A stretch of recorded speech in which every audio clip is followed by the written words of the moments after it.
So we go again. Number 77, the Darkness Light Godcast. Myself, Jim McFadyen, here in the Vortex Centre for Wellbeing. Welcome back if you're joining me again. I hope you're well in these ridiculously difficult times that we face in this world just now. The title of this one, number 77, is We're at War. 5 minutes ago it was ready for war, and then I realised we're actually already at war. We've been at war for the longest time, certainly as long this phase of my own journey. I've known there's been a war going on. There's a fight going on for your soul. There's a war going on within this world, the darkness of the world versus the light that's within the world.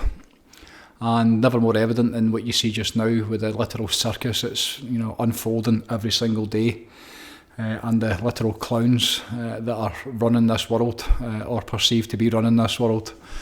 And this really started this morning after having probably the last couple of weeks I've been kind of off it, kind of slightly off my vibe, very much not quite where I'd like to be in terms of absolutely flying. There's a term called alignment that I got from Abraham Hicks, and alignment to me means that being in this kind of, it's being in alignment with all that you are. So it's being in that aligned state, being in that flow state, being in spirit, being inspired, being how it's supposed to be, or certainly what you're capable of. I would call that alignment, where things just seem to work out for you, and you're feeling good, and you're happy, and you're excited, and you're making progress towards your desired outcome or goal. You're enjoying your life. You're doing good. You're being true to yourself, and everything's going well. That's alignment. And for the last couple of weeks, after a period of probably the last 3 months where I've been in real full alignment, in the past I've also called that full God. For me, when I'm in alignment, then this work and everything that I do within this work, it becomes like to say it's a 24-hour-a-day job is not really that much an understatement or an exaggeration. It becomes like everything that I do is towards this work, towards helping the world and bringing through these tools and techniques and information and hopefully trying to inspire people and give them experiences of a different way of living and being, because obviously the other way doesn't work. That's where I'm coming from. The intention is to help people, and when I'm in that space, when I'm in that aligned state and I'm feeling really good and I'm flying, every single time that it's happened to me for the last, I would say probably the last 10 years, where I've been certainly out there, like taking it to the world, since I opened the Vortex, even though I wasn't on social media in terms of this level videos and really speaking my truth, but the stuff that I put out when I opened the centre up in 2016, it was very much about becoming public and really sharing what I'd learned for the previous, I suppose, 18 years of my life. The darkness that I started in, the trials and the tribulations of the human experience, the ego, the ridiculous, things that I went through, and the pain and the suffering that came off the back of that. And then, after, almost losing my life, and then getting to a point where, finding a different way of living and being, and finding the answers and the solutions for myself, these universal laws and ways of living and being that are, I do believe now, are the way that it's supposed to be. When I started sharing that back in 2016, when the Vortex opened, this centre opened, then it was always with the intention to help people. And I knew even back then, I knew the horrors of the world. When I really experienced reality, when I woke up to the true reality, when I experienced enlightenment, when I came back, I could see through the veil. I could see it all. I could see so many different things that I hadn't seen before. I became much more aware and awake of the world and the challenges that were in the world. So things like weather manipulation, for instance, which is obviously, it's a truth now, and many people know about it, like spraying the sky. When I heard that for the first time, it was like I couldn't believe it. And then when I started to understand, how the media worked and how the programming of the masses, was done by intention, and how the suppression of the masses. If you look back at history, you look at the wars, the big wars, and most of the time, in fact almost all of the time, it's to do with some sort of suppression. Certainly the big wars, the World War I and II, but keeping us suppressed and keeping us down. That led into everything, the music industry and politics and movies, and it got to the point where I realised that every single thing that I knew previously in my innocent human being state where I believed everything to be true that I saw. I realised that every single bit of it was lies, and that was a really difficult one to take on. That was a difficult one to swallow. There was a couple of days where I was walking about in like a trance, just trying to make sense of, right, okay, so if that's all lies, then what is the truth? And it wasn't too long before I realised, the work that I've been doing up to that point, and in terms of the spiritual journey and the work I've been doing in myself, and learning, from some of the most incredible and evolved teachers that there's ever been, certainly in modern times, and also you go back to things like the Tao, and some of the books I've got even behind me go back thousands and thousands of years, talking about a different way of living and being. That's how it's meant to be, the ancient ways, the ancient practices, how it was meant to be on this planet for us as human beings. And then realising the reality that I was living and the reality I was seeing when about me every single day was so far removed from that. And then understanding and waking up to the fact that was done by design and done with intention.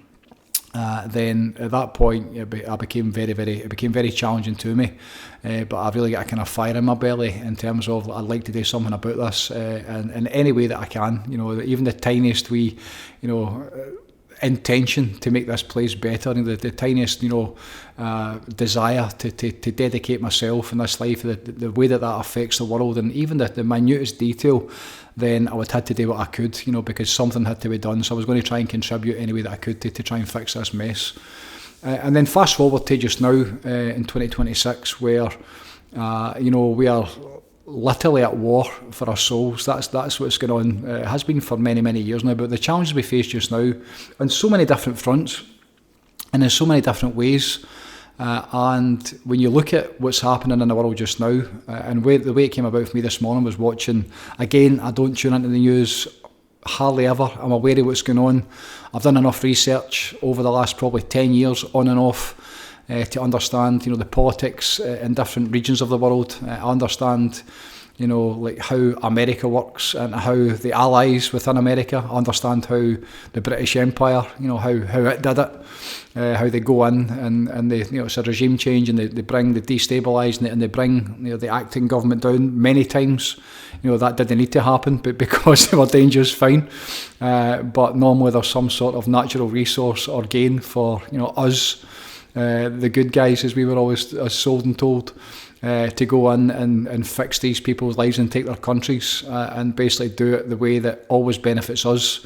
With no mind or understanding of the devastation that's done to how many million people over the years between all of the empires, and particularly for us, the British Empire, the damage that's done. How many people lost their lives, to basically so that the sun, as they say, the sun would never set, so the British Empire. What was the cost of that, and then for what gain, who benefited from that, and even more importantly, who lost out. So when you see the world just now, I flicked it on this morning I was watching Joe Dispenza, I was tuning into him. I'm still on this is like week 12, maybe even week 13 of the holistic cleanse, so I'm even though I've been off my vibe a wee bit the last couple of weeks, I'm still showing up every single day, I'm still doing the work, I'm still feeling really good. In fact, I'm feeling, I wouldn't say great, but I'm not far away from it, but I've not been in the place that I've been in terms of that really evolved, like aligned state that I've been in for the last 3 months. And you're not meant to be there all the time, I get that, you're supposed to come off it, and oftentimes for me when I'm in such a high state, it becomes too much, and it's almost like, I remember one of my teachers saying to me, be careful like when you sign up to work for God, because Spirit will have you working 24/7, and I laughed at the time when he said that to me, and that's literal. I mean, I can, my dreams will be becoming like epic adventures and downloads and information and inspiration of stuff that had to get done and stuff that I wanted to do, and then when you woke up, it was like the first thing in the morning, which was 3-4 o'clock in the morning, right through to last thing at night when I ran out of steam. And all day, the people that I'm working with and still try to earn a coin and, provide for my family and expanding, and at the same time designing all the other stuff that's, we're looking to take, beyond the current level that I'm doing. For 3 months there, it was wonderful, but it was too much. It always gets to that point where it's too much for me. So the last couple of weeks, I intentionally stepped away from it. I backed off just to give myself a break, and I started to be more Jim. And became more like the human being side of things again. I definitely let my hair down. It's been fantastic. I've loved it. But the last couple of days, it was getting to the point where, as one of the pillars within the Vortex, Myra, says, like, choose your hard. Because when I'm not in alignment, when I'm not in that really kind of flying state and everything's working towards it, when I'm the other way, and I'm kind of not quite on it and not quite off it and in kind of no man's land, that's so challenging for me, because I feel as if it's not that I get guilty, but you're in a place where you know you should be doing more and you could be doing more, especially in these really difficult times when every single bit of light and every single bit of help is absolutely required. So the last kind of couple of days, I started to like make changes again, and then yesterday I made the decision. It was my daughter's birthday yesterday, 22 years old. God bless her soul, just only goodness. What an incredible human being. I had a fantastic day with her and my wife. They were both off work. The three of us were. I had the day off. Unfortunately, my boy couldn't be there. He was working. But we had a day together, and it just gave me a lot of time to think about stuff and think about where I'd been, and especially over the last couple of weeks, and then where I'd been previous to that, and then more importantly, where I'm going with this. The momentum I've got going got going just now with the stuff that I'm doing. It's at a great pace just now, and I wanted to get that going again as quick as possible. So the last couple of days, and then yesterday I made the decision, right, okay, it's time to go again, it's time to get back on it. And then, this is something I would never have looked at over the last couple of weeks because I wasn't in that place. But first thing I clicked on this morning was, the information. And it came through the British politician, or ex-politician, George Galloway, the Scotsman George Galloway, who again, these guys they're reporters. They're reporting on what's happening within the world, and it's very difficult to find a reporter who tells the truth.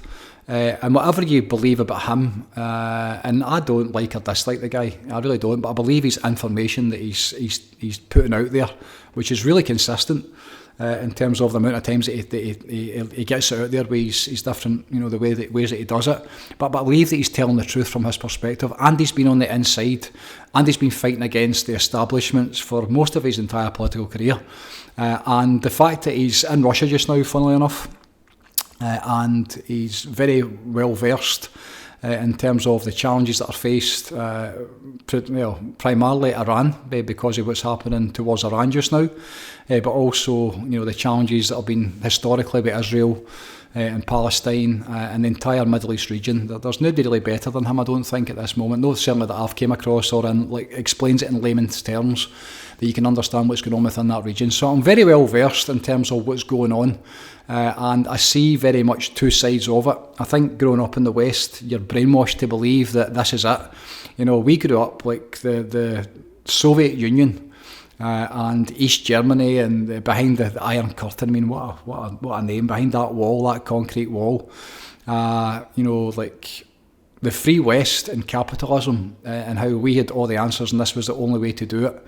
And then, the Russians and what they were sold to us as, and what you believed them to be. And that even feeds into just now, when you look at how they talk about Putin and how they talk about Russia, and the amount of lies, obviously, from Western media, like how it's picked up, is at some point when you start to, when you see behind the veil and you actually see like what Russia's like and how they're living. And I've listened to Putin quite a lot, and talking about organic food, and he's banned all the satanic churches. He's a strong believer in family and values and religion and God, and doing things the right way in terms of how we're supposed to conduct ourselves, and really kind of rules that, I suppose, with an iron hand. Which I'm all right with that. I think there's and the evidence is when you look at it and you see, which I have done. I've saw quite a few different documentaries now about people showing you what it's like in Russia, and it looks all right. It really does, in terms of even just the feel of the place, but the how clean it is, and the subway stations, and it seems like they seem to be doing a lot better than what the West is doing just now. So when I turned it on this morning and I watched probably 10-15 minutes, Galloway was talking about the impending war that's coming up with Iran. America is basically mobilising almost all of their troops and they're heading towards the Persian Gulf. And really the fear in that man's voice, Galloway's voice, and then he had a couple of guests on after it who are based in that region. And again, this is something I've looked at over many, many years, and this war we ran in terms of, its proximity to Israel and the threat that it holds to Israel, and how significant it is in that entire region, and how it's been a challenge for the longest time for particularly America, in terms of what do you do with it, or how do they get it, how do they get it for themselves, and how do they control that, and listening to George Galloway talking about it and watching and feeling, where he was at, just a real, no fear in his voice, because, the drama, he's all about the drama. He's all about talking about, where it is and how bad it is, and very much the worst case scenarios. But again, that comes in a way that the way he expresses it is a very balanced view in terms of the reality of what would happen if we did go to war.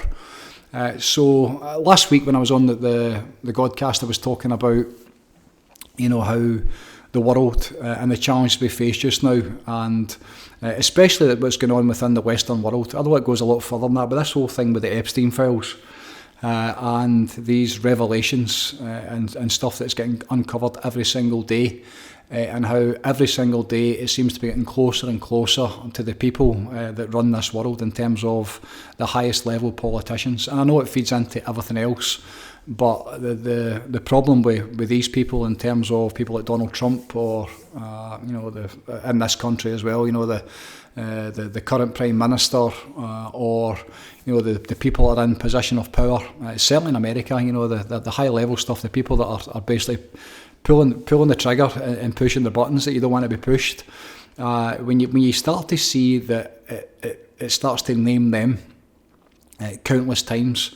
And you start to see, in terms of when it starts to come out, my worry has been for the longest time, like, what's the counter action to that? So what do they do?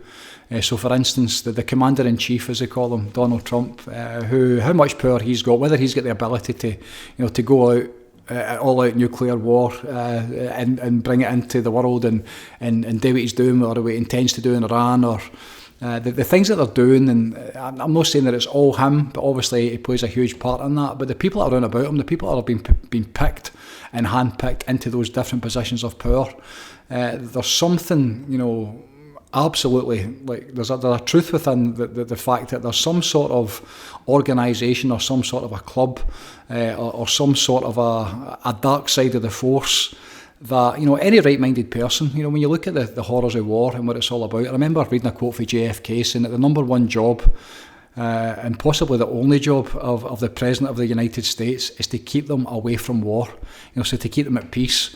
And Trump basically sold himself as the peace president. That's what he called himself, and he basically campaigned on like ending the wars. And for his first term, he did a bit of that. I've spoke a wee bit about that man on here.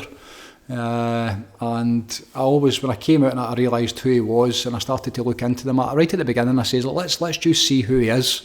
I didn't know who he was from Adam. I never watched the telly, didn't do the media stuff, and didn't like him because he was everything, that whole American dream, and everything that's wrong with that. But then, watching him get into office, and he was talking about draining the swamp and doing away with the deep state, as they call it. And everything that came with that. And at the time I remember saying, like, we need to wait and see how he goes. The proof's in the pudding always. It doesn't matter what you say, it's what you do. And he was talking a great game, and this is the time with the QAnon, all that kind of stuff. I was on right at the beginning of that. I saw that right at the beginning. And, it was basically the QAnon, for anybody that doesn't know, was information getting released through different... it was like text information, and it was basically like giving clues and giving explanations, and clues is probably the best word. It was giving like direction in terms of the problems in the world, and how like this secret organisation or secret person, this high level. They reckoned it was military based. The reason it was called Q was because it was a Q clearance, so that's like the highest level of military clearance in America. And Q was basically some sort of military insider who was going to bring down the deep state and was going to, restore order to the world. And at the time, Trump was talking about, the amount of kids that go missing in America with sex trafficking. He was talking about, the dangers of, and the challenges of like, just devastation with paedophilia and how many kids go missing every year. At the time, it was like 600,000 or 700,000. I remember reading, which just fucking broke my heart. I remember when I read that, and had no idea the scale that it was at. And he was a man that was at the front, was really pushing against it, and at the time the Clintons were involved in all sorts of stuff, and he was talking about putting her in jail when they had the first kind of presidential debates. Again, this is something I follow people who follow it, and I'll tune in for 5 or 10 minutes and from different people and different sources. One man in particular, an American man who's one of the most evolved spiritual beings that I've came across online. He's involved in the Sage-Mark system, the same system myself. I've been doing it for 30 years. So his take and his role within this, as he puts it, is to out all these people and then offer spiritual solutions, very much similar to what I'm doing. But he's right in the middle of the circus. He's documenting it every single day. He's talking about it, and he's doing videos and showing like what they're up to and breaking them down. So I would tune into him and watch it. And again, you get a feel for things to be the truth or not. So the information, I don't spend a lot of time there. I did over a couple of years way back, and it made me no well. It cost me way too much, and realised that I had to see it for what it was. But then it was a case of, like, what can I do about it?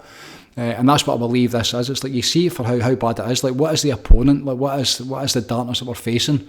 And then, like, how do we fix it? I'm all about the solutions. That's why the reporters, people like George Galloway and so many of them, they're just reporting and talking about how bad it is.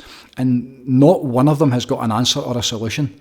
And whether they know what they're doing or whether it's just pure ignorance, but the what's feeding them, the money they get for their likes and their clicks and the people that watch them, and all the while it just creates more drama, and in fact makes it worse when you understand how this goes together. And I would say, that really suits the owners well, because when they keep us in that state of uncertainty and fear, and even what I experienced this morning watching George Galloway talking about how America's sailing towards Iran at the minute, and then he broke down the challenges that are going to be faced if America do strike Iran, and what the counter-strike is going to look like, and then who's involved in that war. 5 minutes I watched it, and then you come off it, you're like, now you need to go and do your celery juice, and try and like get your chi together to get back to normal, which, because I'm feeling really good again, it was dead easy, because I know how bad it is. But it's then, okay, how can we, how do we make it better? What is the solution? How do we do the best we can to get it back on its feet?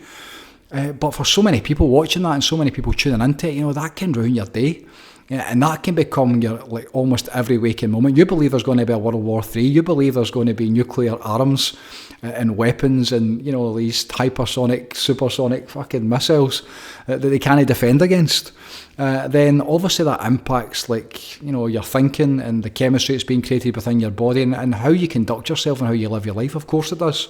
So it's 5 minutes this morning where I kind of dusted myself down and get back into it again. And I've had a busy day today. Loads of stuff to be getting through and work to be done, and the war that's on, this war that's on just now, it's happening in so many different ways just now. Again, there's a holy war on just now. They've been bringing that to the forefront for the longest time now.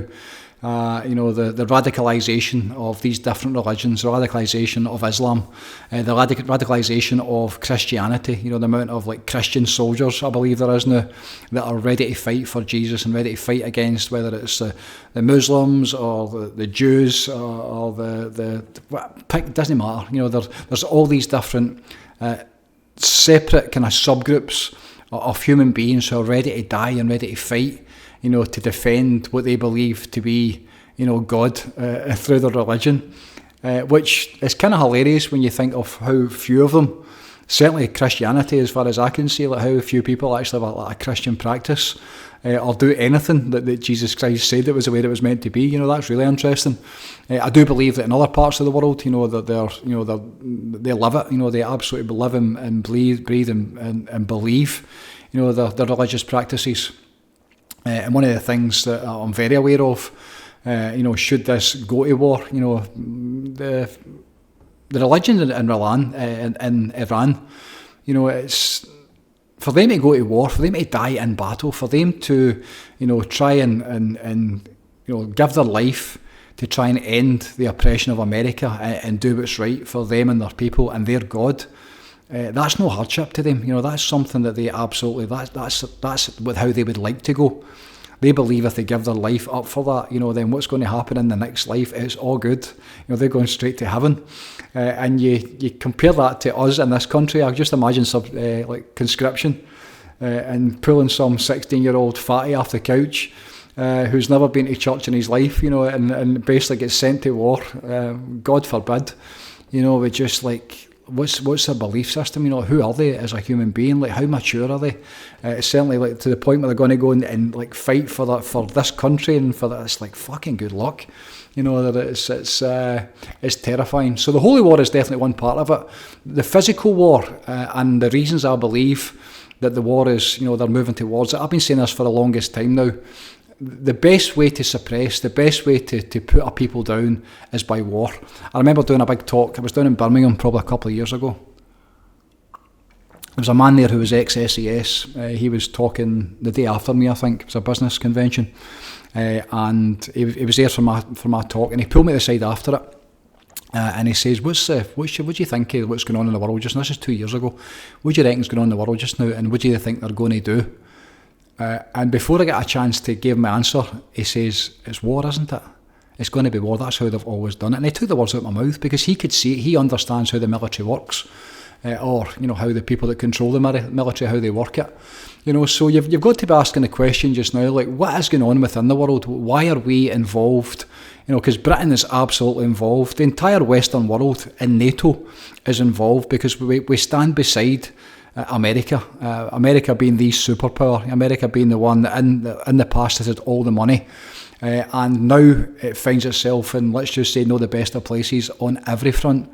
The country's bust, in terms of bankrupt, the debt that they've got. If you look at the debt calculator, there's a website you can go into, you can look at the debt calculator, and you see the amount of trillions of dollars that's accumulating, and you watch it, the debt, all the different parts to the debt, the national debt, it's terrifying, and you see how quick that interest is accruing.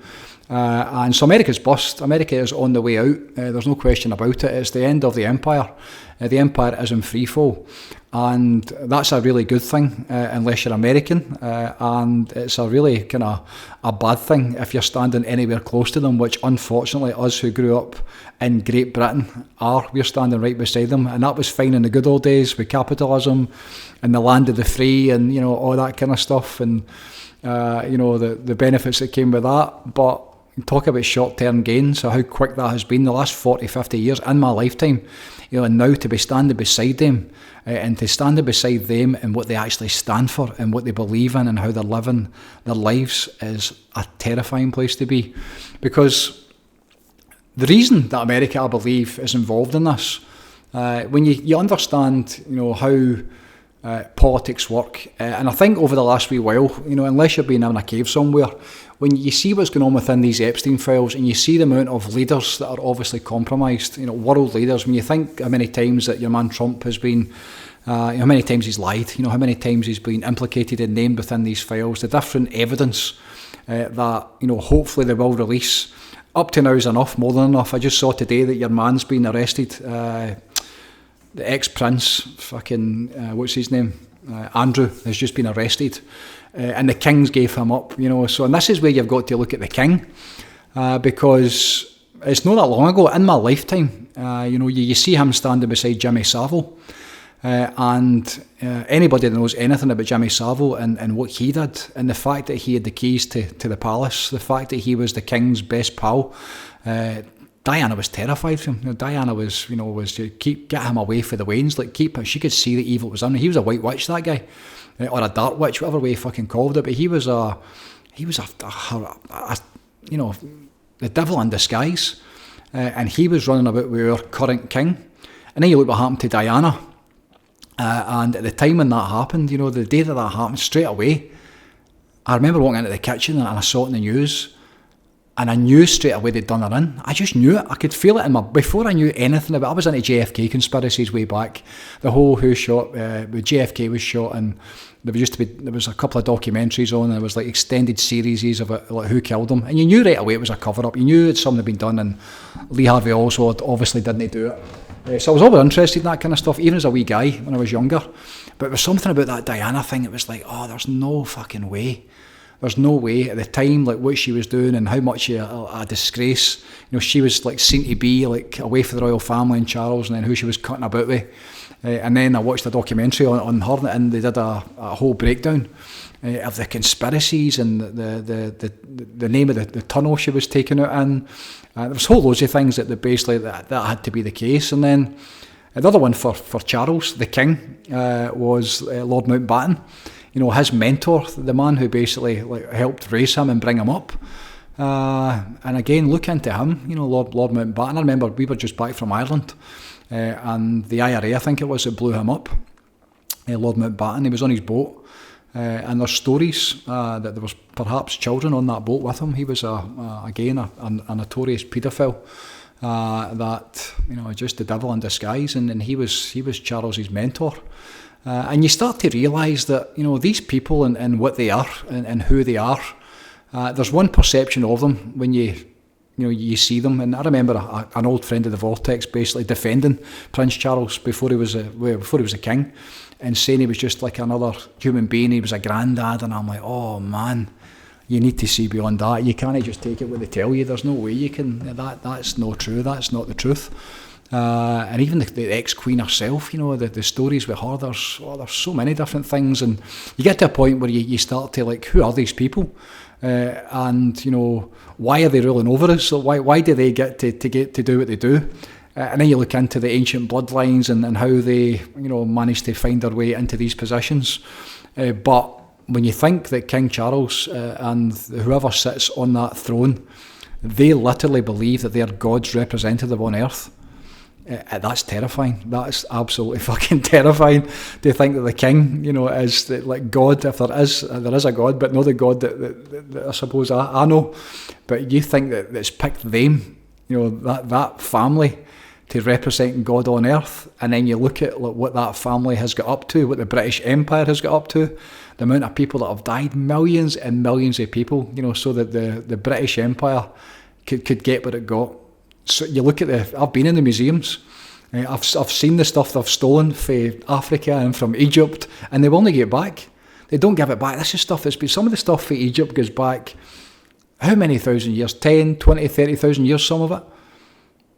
And they just take it, and they won't give it back. They refuse to give it back because for other reasons. So it's like when you see these people, the ones that are there, and you hear today that your man Andrew has just been arrested. And that's a huge part of the distraction. It's a huge part of the circus. It's, for me, these are probably mid-level clowns, and the worry is always who's above them. So again, Trump's another distraction.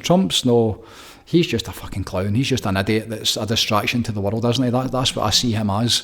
It's really the ones that are above him, the ones that are basically pulling the triggers, and the ones that decide when we go to war, the ones that decide what happens with the banks and the interest rates, the ones that decide, when some place is bombed and somebody's taken out and there is a regime change and 1 million people die, and hundreds of thousands of young innocent men are sent to fight some bullshit war.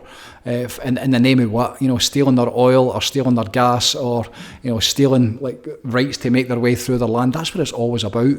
And the timing of the Epstein files and the way that this is escalating, it feels like they're getting closer and closer to the truth.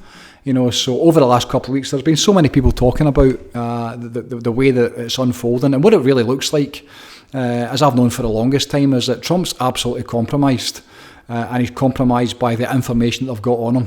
Whoever it is, and again, Epstein was another puppet, but whoever it is that controls that, whoever controls, the information and the videotapes and the documentation in terms of emails that was basically captured when they raided and took all that information, whoever it is that controls that, have really got America in the palm of their hand just now, and that's kind of half terrifying, because America and all the weapons that America has, and the fact that it's a fallen empire, the fact that it's on its knees, and the fact that it really, really needs a distraction. What Trump needs just now is a distraction. Trump needs a war. He needs something that everybody can focus on. He needs something cataclysmic that basically takes your attention of, I wonder if he's a fucking satanic paedophile, and I wonder what he was actually up to. I wonder what he did. Because if that comes out, then obviously he's finished, but then it's how far does that topple? How far does that go down the line? How many people are going to be outed by that? And as I said last week, this is a great time.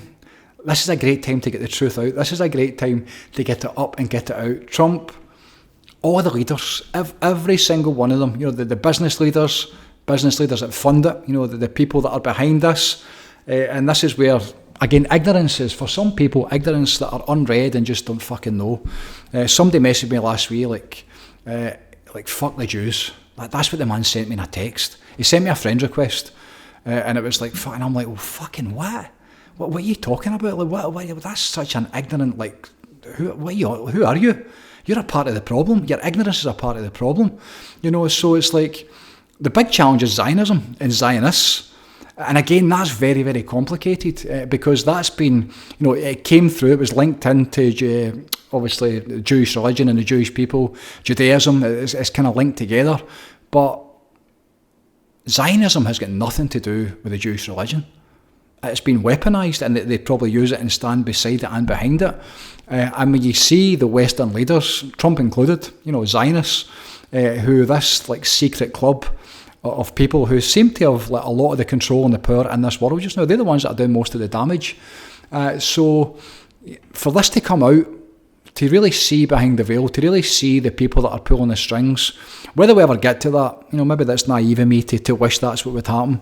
But at this point in time, it surely feels like there's enough good people that have had enough of being fucked over their whole life, that have been held in suppression, that have been lied to in so many different ways. Again, the stuff that's coming out, I looked at the timestamps for the stuff that's been held back, or the files that have been held back. They're saying that it seems to be around about the time of 9/11. Now, if you think of 9/11, again, that was another one where, for the longest time, it just didn't feel right. I was in those towers. In 2000, my son was born in 2001, so Sam was born in 2 days before 9/11, 9th of September 2001. The year before that, I was over in March I went to America 2 years previous, and then the year, so twice in a row, twice within about 3 years probably, I went to America. The second time we went, we stayed in the financial district, right across for the Twin Towers. Now, before that, I kind of knew what they were, but I wasn't really that bothered. And the guys I was with was like, we're going to go up to the top of the towers and see what the story is. So we get into these buildings. I'd never seen anything like these buildings in my life. And we've travelled a fair bit of the world. I've seen a fair bit. But the scale of these buildings, and to realise the fact they'd built two of them, and, the time that it took to get up in the elevator, I remember being at the top and seeing the planes flying by, and how tiny the planes look compared to the scale of these buildings. You're standing on the top of one, you can obviously see the other one. So these things are like massive, the scale of them. Even the lobby when you walk in, and the speed of the elevator, I can't remember how many floors were in it.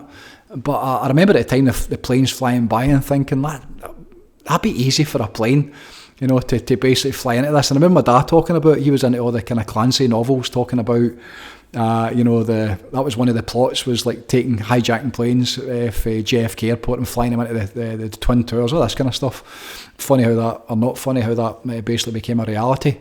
But I remember at the time when the towers, I remember it's one of the things, it's like, I remember when Elvis died, I was probably 5 or 6.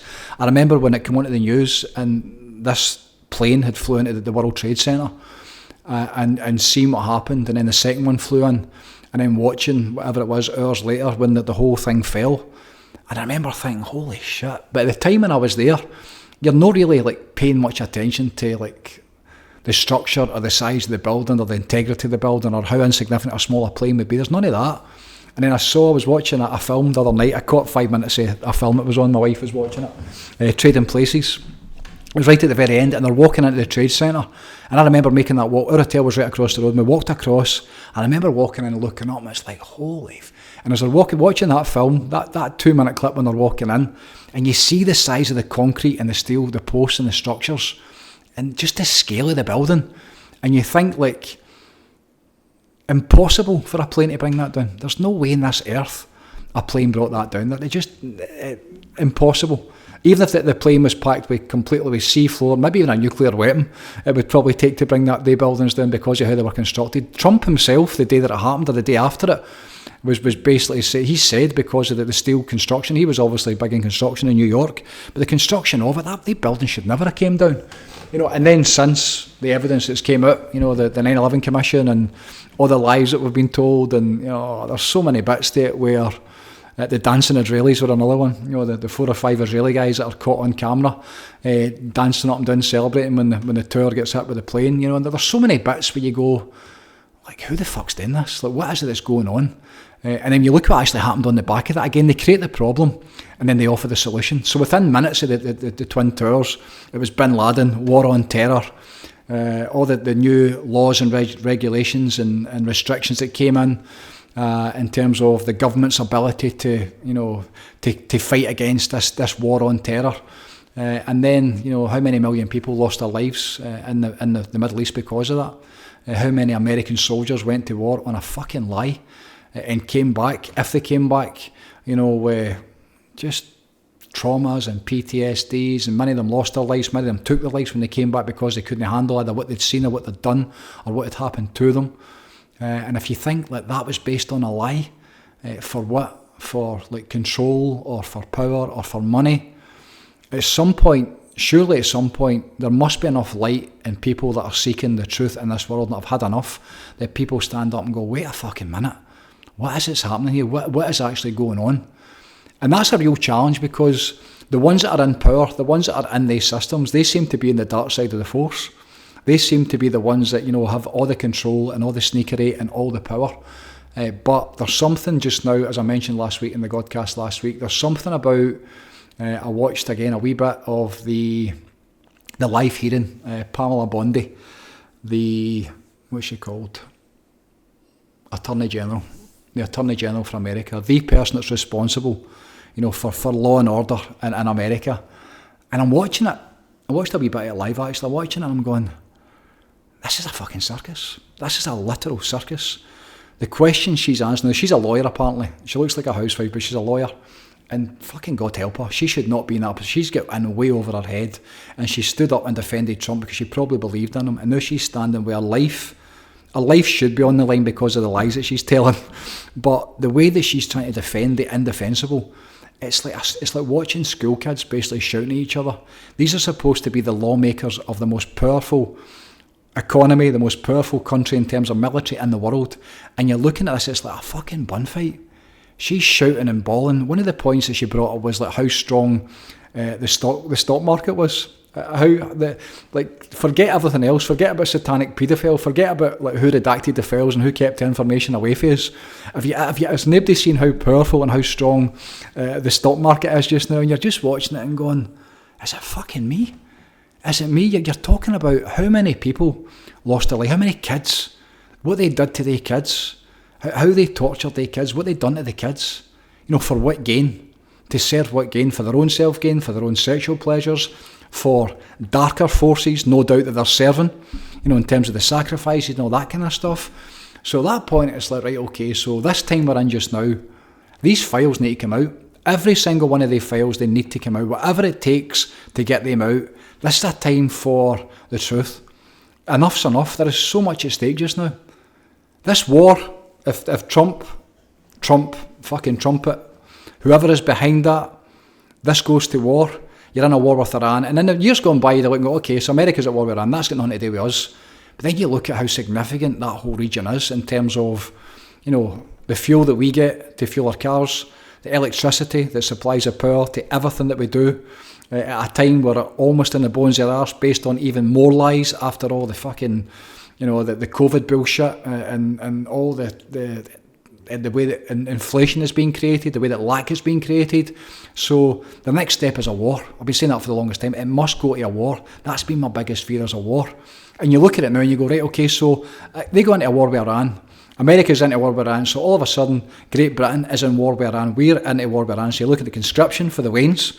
You're looking at like so many shortages and decimation in terms of loss that you can't even imagine. You can't even imagine it. And that would just be, you know, by the fact you're not going to have any fuel or any electricity to do anything. And then you add into that the other side and you look at, right, okay, so who stands on their side? And straight away you look at Russia and then you look at China. The same oil that supplies us, that supplies China. So if America's going in there to obliterate Iran, that's going to compromise China. And China has worked so hard over how many years now to get to the position they're in of like probably the most dominant like in terms of economically, the poor in the world. You know, what's happened to the Chinese economy, how we as the West, the entire world is reliant on China. What a trick that's been in us, you know, in terms of taking away all our manufacturing, our ability to produce things, the fact we can't do that anymore. So if that's under threat, and Russia's under threat, and Iran themselves, when you look at the military capabilities of Iran, and the amount of different weapons, nuclear and like supersonic, hypersonic missiles that they've got, ballistic missiles that you can't stop. All of a sudden, and they've got missiles, Iran themselves have got missiles that can reach easily United Kingdom, easily United States. So at that point, you're in a world war. So where does that end? Because once the missiles have ran out, if they haven't deterred you enough, at some point somebody needs to push the button for the nuclear weapons. And if they press them, then the other side needs to press them as well. And at that point, it's lights out. At that point, nobody's going to know anything about it. And the time to recover for that, what, 250,000 years for life to get back to restored? And God forbid that you see your way through it and you live it.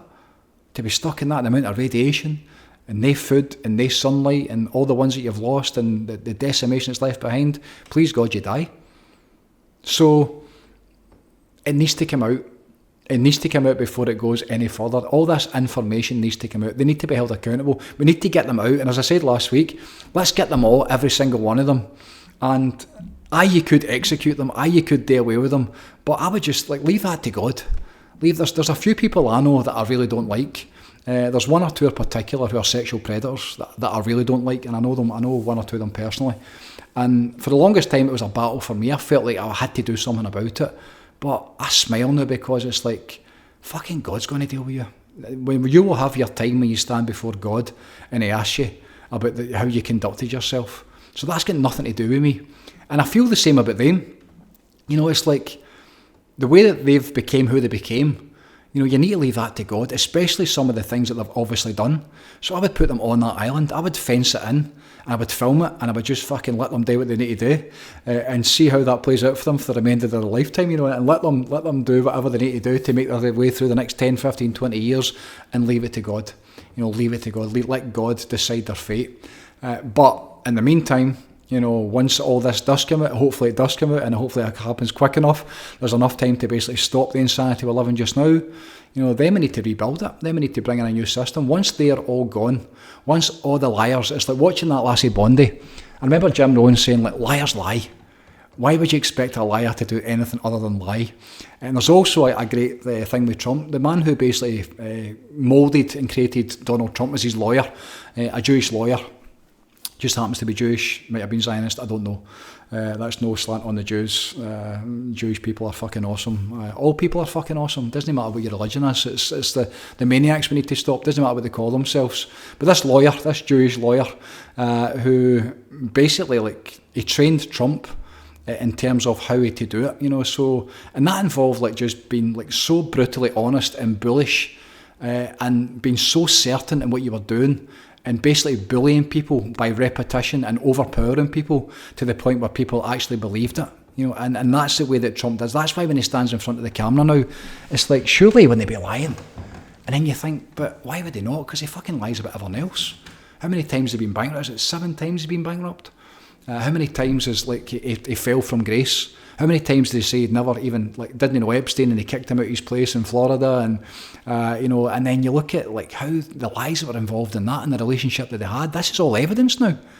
So I watched that Pam Bondi just lying, just like a child that had been caught, and the smoke screen of being aggressive and offensive, and just going, oh my God, man, if these are the lawmakers in this world, just mere evidence that the big top is falling. The circus is in free fall and it's coming down, and the danger with us in the Western world is coming down with it. Absolutely, they all need to go. They absolutely all need to go. The circus needs to come down, and the new system needs to get built. It has to get built, and that's where, as you know, as I know, there only is one way to fix this. Spirituality is the only thing that fixes this. Organised religion is so compromised and so limited and so lacking in so many different ways.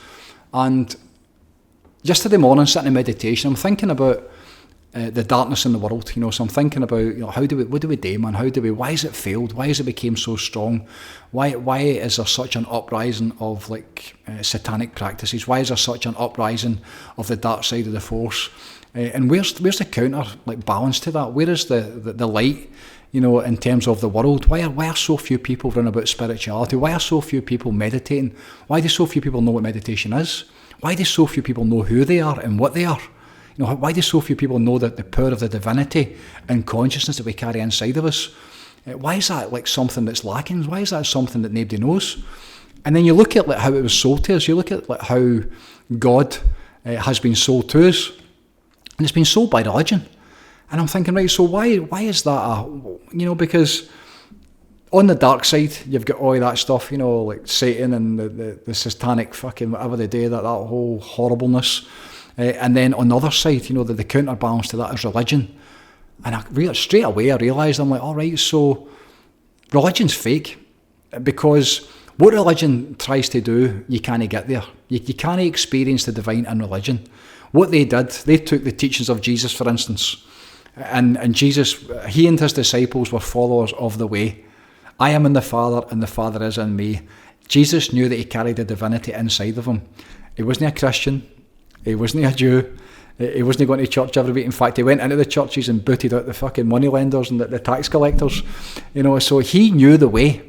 He knew what it was all about. He understood that the kingdom of God was within him. He knew that the presence of the divine was inside, not just him, but every single human being. That's what he knew. And then what did they do? They fucking killed him. They did away with him. And then what did they create off the back of that? They created a system whereby it wasn't inside of you. It was external to you, and the only way that you could get it, this is for every organised religion, the only way that you can get it is to go to them, and then they'll give it to you. They'll help you get it, not in this lifetime, once you go to the next lifetime. So you can't really get it in this lifetime. And that's where there's the imbalance of, the satanic, because I believe you can absolutely tap into the dark forces and get it in this lifetime. This is a playground for the ego. This is this is it. This is fucking hedonism, the 7 deadly sins. If you're into the dark side of the force, this is a place to be, especially in these times. Anything's available. Obviously, when you hear and you see what's going on with all these fucking lunatics, the world leaders, anything, the darker you go and the deeper you go, the more is available, it seems. So the counterbalance to that, what is it you've got to fight against that? Religion. So the force that's in that, the sneakery and the trickery and the dark side of the force, and then the lies that religion is based on, the lack of truth, certainly in terms of your direct experience that's available to you, that the religion is based on, then when you put religion against, the power, the dark power that's within the dark side of the force, the satanic fucking ways of doing things, then that's why that religion's getting a fight for it. And this is why, on my next breath, I'm in meditation, I'm going, right, okay, so understand, that's why religion can't stand up to it, because it's force against force. It's lies against lies. It's like sneakery against sneakery. But the light of spirituality, that's what came through. The truth of all of this, the truth of who you are, the truth of what you are as a human being, the truth of what you carry inside of you, the truth that when you die and the journey of the soul continues, and this isn't all that you are. You believe that yourself to be this body, this human being, this man, this woman, this fucking whatever it is, your labels that you've been given, the belief system you've taken on in this lifetime.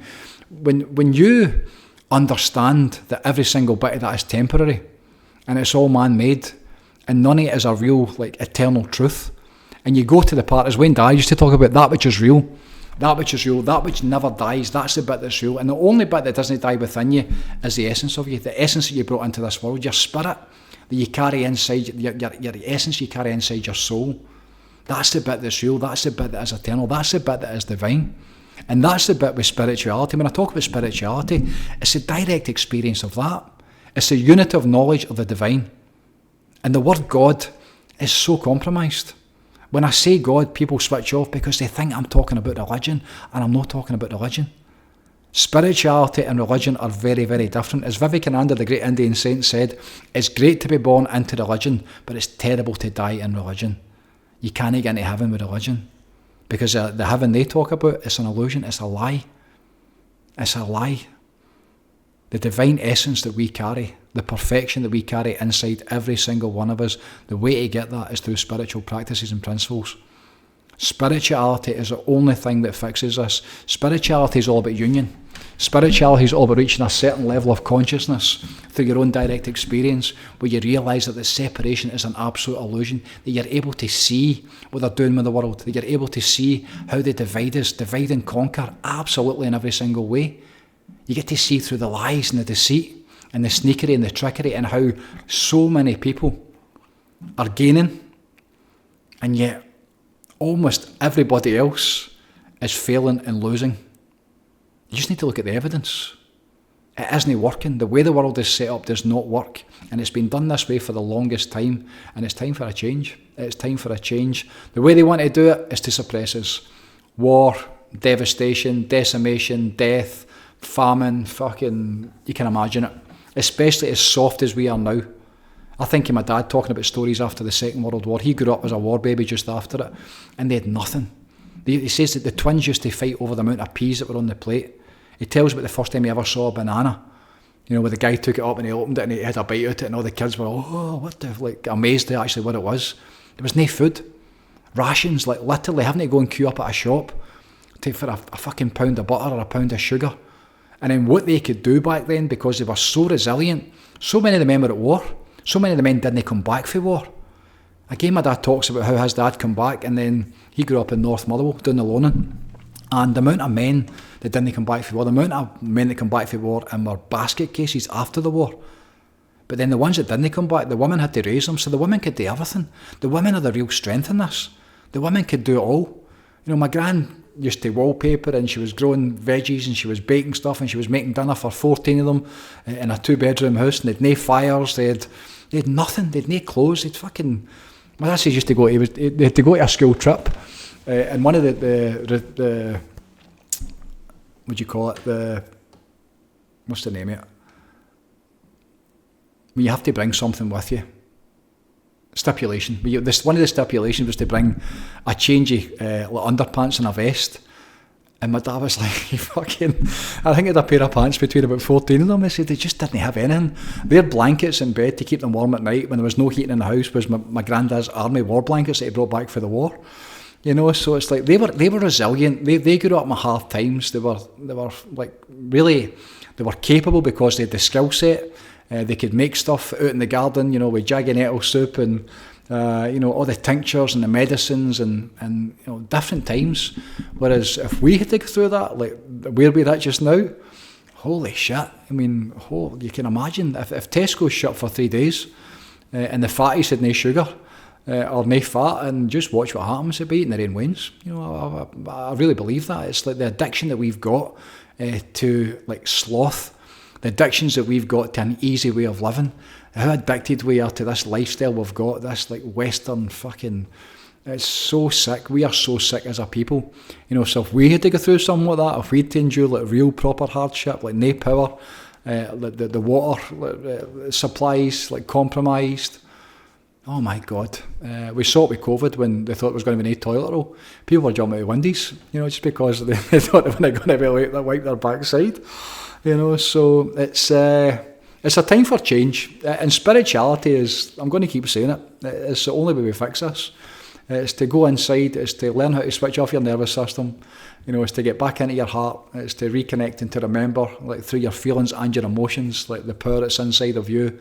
That sounds mental. If you're stuck in your head and you're stressed out your nut and you're fighting every single day and you're living in fear and you can't sleep and you're living on coffee and energy drinks and gambling and porn and fucking all the rubbish, all the deadly sins that have basically took over us as a species.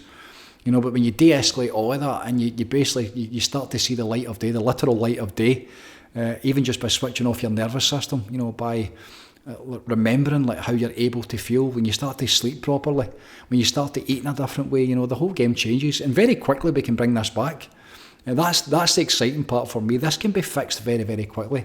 It's dead simple, but it's no easy. But it can be fixed because that divine power is inside every single one of us. And it's a remembering process. It's not about learning anything. It's about remembering. And that can happen very, very quickly. I've seen it myself. I do it myself. That's the process that I take people through as a reconnection process, to reconnect and to remember the power that's inside of us, to remember that divinity through direct experience, not by me talking about it, but by knowing there's a goodness inside of you, by knowing that divine perfection that you brought into this world is still there and you're able to tap into it. And it doesn't matter what you've done, who you've been, what you've been through in your life, the stuff that, people look back on and it's, how could I possibly, when people wake up, there's a chance for regret, but ignorance is our only sin. All the stuff that we did before the point of waking up and realising the truth, you get a pass for all of that. You get a pass for every single bit of that because you didn't know. You were basically brainwashed in ignorance. And you were growing up in a time where ego and striving and success and greed and getting it for yourself before anybody else, that's what was sold to you as the way to do it. Capitalism, get it for you first before anybody else. Beg, borrow, fucking steal, whatever it is to get it for yourself first. And how's that worked for us? Not that good. So it's a time for change. And as my teacher, my master Babaji says, only spirituality can save this world. I believe that. I know it. I watch what it does to people. I watch people getting a spiritual practice. I watch people getting up and doing their breath work to calm their nervous system, to get out of their head. And I watch them when they learn a meditation practice and they understand and know what they're trying to achieve in meditation. To leave the lower self behind, to reconnect to the greater self, to reconnect to the field of consciousness, to reconnect to the divine mind, to take on the power of that, to become inspired, to get back into spirit, to remember, who they are and what this life experience was supposed to be about before it was missold to us. So that's something to get excited about. But we are absolutely at war. It's on the war for your soul, the war for your wains, the war for your freedom, all this digital ID and transhumanism, and it's all wrong. It's all wrong, and it needs to be stopped and needs to be taken down and replaced. We human beings are blessed with free will, and that free will, in so many different ways, is not serving us just now. And the divine, this is where God can step in, because it's like an experiment, this place, I feel. We've been blessed with free will to see how it goes. So the minute you step in, the minute the divine steps in and fixes it for us, then that's no longer free will. But that free will at the same time, the amount of lunatics in the world just now that are compromised because of the information that's probably held against them in so many different ways, when they've got the ability to end life on earth as we know it, and compromise and put into jeopardy the planet itself, in terms of the toxicity that would come off these weapons, at that point, something needs to happen. So that's why every single day when I'm in meditation, it's like, come on, God, be with me now, oh my Lord. Teach me to surrender and handle this experience and to thrive in this experience. Give me the inspiration to find different ways of, like, how do we bring this in? How do we get more people around about it? Because all we need is not even the majority of people, because the overwhelming power that's within this, it transcends all the negativity of the low-level vibrations. It's a force.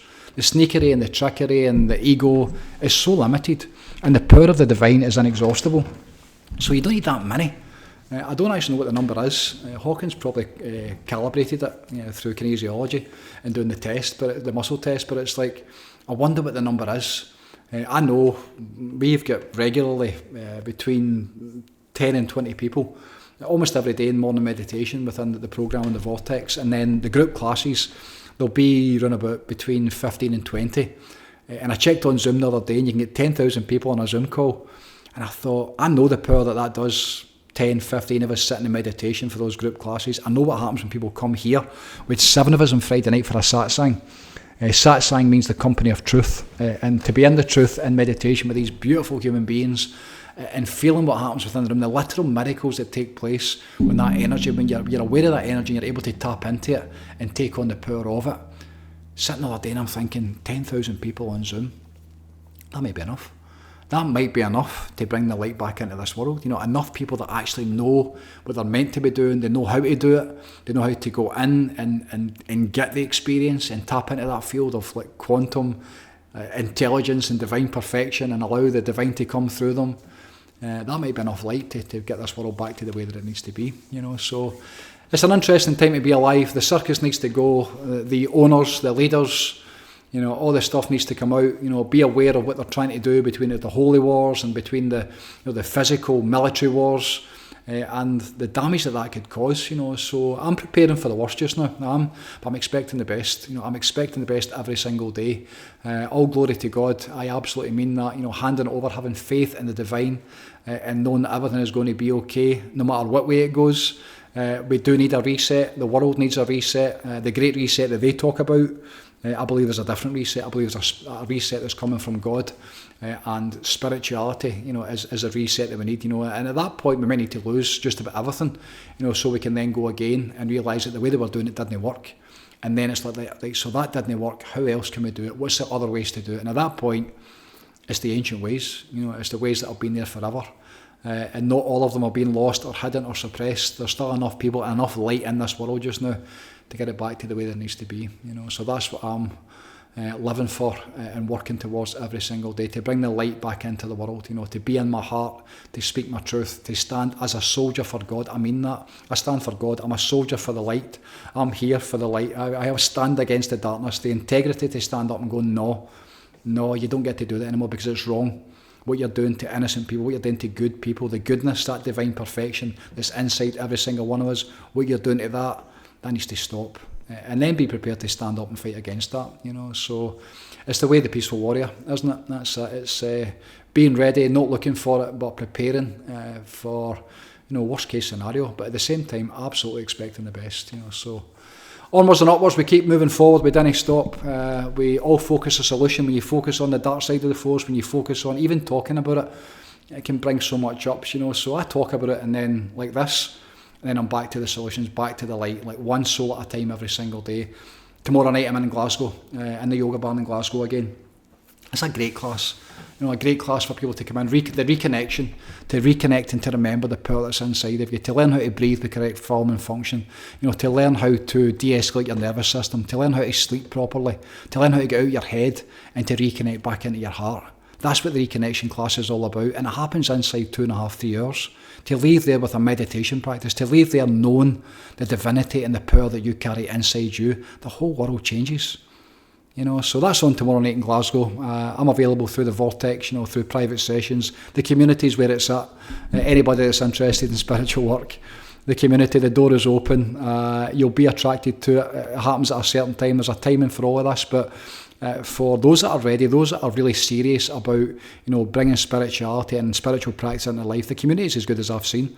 And what we're getting, the ones that are in about it, and again, I look at it and I'm going, well, there should be more people, but then you look at the world, the amount of fucking life coaches, and especially the young team, that are all about success and money and chasing their fucking dreams. I'm like, it's too late for that. Who cares? Blah, blah, fucking blah. None of it matters. I want you to have everything, but at the same time, if you don't have this, if you don't have the spirituality side of it, if you don't know who you are, if you don't understand what you bring to it and the importance of that and fulfilling your potential, is a place you will never get to if you're just chasing the stuff. It can't be just about the stuff. That doesn't work. We've tried that. Trust me, I've watched it in my lifetime. It fucks everything that it touches. So it needs to be more than that. And that's why when I see them, it fucking turns my stomach. The Instagram generation, the fake it till you make it. I've seen so, I can see through them. And they're a shell. And they're trying to tell you how to live your life. Some of them have had it 5 minutes. Some of them are feeling good for the last, and they're trying to tell you how to live your life. And you can just see through them because there's no foundations. There's no, the time that it takes and it's required to, and they're speaking their truth for where they're at, but it's like, it's so limited. And nothing gets better except their ego. That's the only thing that benefits, because not many people benefit from listening to their pish. So then it's like spirituality, then it's the real stuff. The knowledge and the truth of what's divine. The knowledge and the truth and the direct experience that you carry inside of you. That's what it's all about. That's how we fix this world, So that's what I got to put in my bed for every single day, to get this world back to the way that it's meant to be, and to help any way that I can. And I give thanks for those that stand beside me within the Vortex, within the community. So many good people, so much goodness, and there's so much power within it, and so many people are absolutely flying just now. It's just wonderful to watch, So anybody that is called and is ready to raise their game, and help their game, and get this world back onto an even keel and get back to the way that it's meant to be. I've always said it's about rebuilding on the other side. We need to rebuild it. It needs to come down, and then we need to rebuild it. So that's what it's all about. God bless you and yours. Thanks for tuning in. Thanks for listening. Take it easy. Peace out. Stay in the light, and bye for now.